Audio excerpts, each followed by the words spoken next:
407 years ago, our fathers brought forth on this continent a new nation, conceived in liberty and dedicated to the proposition that all men are created equal.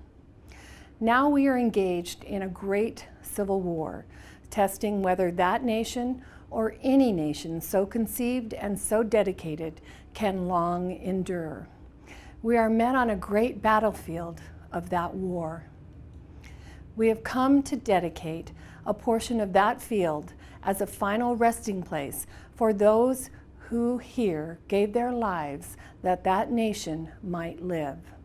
It is altogether fitting and proper that we should do this.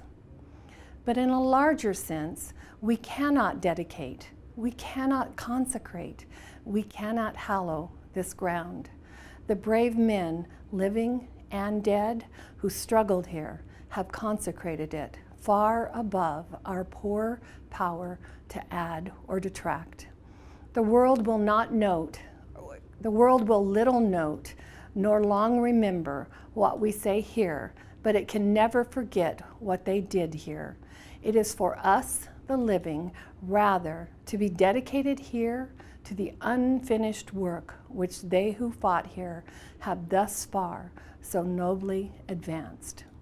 It is rather for us to be here dedicated to the great task remaining before us, that from these honored dead we take increased devotion to that cause for which they here gave the last full measure of devotion, that we here highly resolve that these dead shall not have died in vain, that this nation under God shall not have a new birth of freedom, and that government of the people, by the people, for the people, shall not perish from the earth.